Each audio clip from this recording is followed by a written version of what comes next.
হে প্রিয় বোন, আজকে তোমাকে লক্ষ্য করে কিছু কথা বলবো। হে বোন, এমন এক মুহূর্তে তোমাকে লক্ষ্য করে এই কথাগুলো বলছি যখন সর্বত্রই ফিতনার ছড়াছড়ি, জাহিলিয়াতের আধারে গোটা সমাজ অন্ধকারচ্ছন্ন হয়ে আছে। কাফের মুশরিকরা মুসলিম নারীদেরকে নিয়ে ষড়যন্ত্র করছে। হে বোন, ইসলামে নারীর অবদান অনস্বীকার্য, কারণ মুসলিম নারীরাই হলো আদর্শ সমাজ বিনির্মাণের কারিগর। হে বোন, মুহাম্মদ সাল্লাল্লাহু আলাইহি ওয়াসাল্লামের শ্রেষ্ঠ উম্মতকে তোমরাই মাতৃত্বের ভালোবাসা দিয়ে লালন পালন করেছ। প্রজন্মের পর প্রজন্ম ধরে মুসলিম শিশুরা তোমাদের কোলেই বড় হয়েছে, তোমাদের হাত ধরেই বেড়ে উঠেছে। তোমরাই শিশুদেরকে আদর স্নেহ করে আদব আখলাক, ইসলামী সভ্যতা ও সাহসিকতা শিখিয়েছ। হে বোন, ইতিহাস সাক্ষী, উম্মার বড় বড় দুঃসাহসী মুজাহিদিন তোমাদের মতো মুসলিম নারীদের ঘরেই জন্মগ্রহণ করেছিল। উম্মার বড় বড় সাহসী বীরদের তোমরাই মাতৃত্বের ভালোবাসা দিয়ে লালন পালন করেছিলে। মুহাম্মদ বিন কাসিম, তারেক বিন জিয়াদ ও সালাহুদ্দিন আইয়ুবী রাহিমাহুমুল্লাহ এর মতো বড় বড় বীর মুজাহিদদের তোমরাই সাহসিকতা শিখিয়েছিলে, যার ফলে তারা ইতিহাস খ্যাত বীর হয়েছে, বিশ্বের প্রতিটি প্রান্তে প্রান্তে কালেমার ঝান্ডাকে সমুন্নত করেছে। হে বোন, ইমাম আবু হানিফা রাহিমাহুল্লাহ এর মতো যুগ শ্রেষ্ঠ ফকিহকে কে গর্ভে ধারণ করেছে? ইমাম শাফিঈ, ইমাম মালিক, ইমাম আহমদ বিন হাম্বল, ইমাম ইবনে তাইমিয়া রাহিমাহুমুল্লাহ এর মতো যুগ শ্রেষ্ঠ ওলামায়ে কেরামগণকে শিশুকালে কে প্রতিপালন করেছিল? কে তাদেরকে এত বড় ইমাম হওয়ার স্বপ্ন জুগিয়েছিল? হে বোন, তোমরাই তাদেরকে উত্তমভাবে প্রতিপালন করেছিলে, যার ফলে তারা যুগ শ্রেষ্ঠ আলেম হয়েছেন, জগৎ বিখ্যাত ইমাম হয়েছেন। হে বোন, আদর্শ সমাজ বিনির্মাণে মুসলিম নারীদের অনেক ভূমিকা রয়েছে। গোটা মুসলিম উম্মাহ মুসলিম মায়েদের কাছে চিরকাল ঋণী হয়ে থাকবে। হে বোন, কাফের মুশরিকেরা তোমার এই সোনালী ঐতিহ্যকে নষ্ট করার জন্য তোমার বিরুদ্ধে গভীর ষড়যন্ত্র করেছে।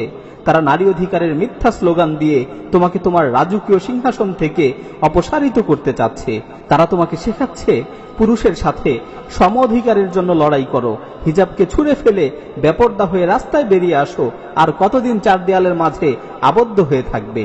হে বোন, বাস্তবতা হচ্ছে যারা তোমাদেরকে নারী অধিকারের এই স্লোগান শিখাচ্ছে, নারী অধিকারের এই মিথ্যা আশ্বাস দিচ্ছে, তাদের দেশেই নারীরা সবচেয়ে বেশি নির্যাতিত, নারীরা সবচেয়ে বেশি লাঞ্ছিত। বড়ই পরিতাপের বিষয়, যাদের দেশে নারীদেরকে পণ্য হিসাবে ব্যবহার করা হয়, যাদের দেশে নারীদের ভোগ সামগ্রী মনে করা হয়, যাদের দেশে নারীরা সবচেয়ে বেশি নির্যাতিত নিপীড়িত, সেই নির্লজ্জরাই আজ মুসলিম নারীদের নারী অধিকার শিখাচ্ছে। হে বোন, ইসলাম তোমাকে সম্মানের জীবন দিয়েছে, ইসলাম তোমাকে লাঞ্ছনার জীবন থেকে মুক্তি দিয়েছে। হে প্রিয় বোন, এটা কি সম্মানের জীবন নয় যে কখনো তুমি আনুগত্যশীল মেয়ে হিসেবে থাকবে, কখনো তুমি চক্ষু শীতলকারী স্ত্রীর ভূমিকা পালন করবে, কখনো তুমি স্নেহময়ী মা হিসেবে তোমার কলিজার টুকরো সন্তানকে আদর স্নেহ করে উত্তমভাবে প্রতিপালন করবে? এর চেয়ে সম্মানের দায়িত্ব আর কি হতে পারে? এর চেয়ে সৌভাগ্যের বিষয় আর কি হতে পারে? হে বোন, তুমি তোমার নিজেকে মূল্যায়ন করো, কাফের মুশরিকদের মিথ্যা স্লোগানে প্রতারিত হয়ে যেও না, তুমি তোমার নিজেকে চেনার চেষ্টা করো। হে প্রিয় বোন, পরিশেষে তোমাকে লক্ষ্য করে বলছি, আর কতদিন তুমি জাহিলিয়াতের মাঝে ডুবে থাকবে? আর কতদিন তুমি বেপর্দা হয়ে ঘুরে বেড়াবে? আর কতদিন তুমি নাটক সিনেমা দেখে দিন কাটাবে? আর কতদিন তুমি স্বামীর অভদ্রাচরণ করবে? হে বোন, এই উদাসীনতা আর কতকাল? আর কতদিন তুমি নামাজ না পড়ে ঘুমিয়ে থাকবে? আর কত সময় তুমি তোমার প্রতিপালককে ভুলে থাকবে? আর কত সময় তুমি তোমার প্রতিপালক সম্পর্কে উদাসীন হয়ে থাকবে? হে প্রিয় বোন, এই দুনিয়াতে তুমি কতদিন বেঁচে থাকবে? বেশি থেকে বেশি 50 বছর অথবা 60 বছর। এরপর অবশ্যই তোমাকে মৃত্যুবরণ করতে হবে, তোমাকে কবরে যেতে হবে, তোমাকে তোমার প্রতিপালকের সামনে পুনরুত্থিত হতে হবে। অতঃপর হয়তো তুমি জান্নাতের অধিবাসী হবে অথবা জাহান্নামের অধিবাসী হবে। হে বোন, তুমি মনে রেখো, তোমার মৃত্যু অনিবার্য। মৃত্যুর ফেরেশতা তোমার কাছে অবশ্যই আসবে এবং তোমাকে যন্ত্রণাদায়ক মৃত্যুর স্বাদ আস্বাদন করতে হবে।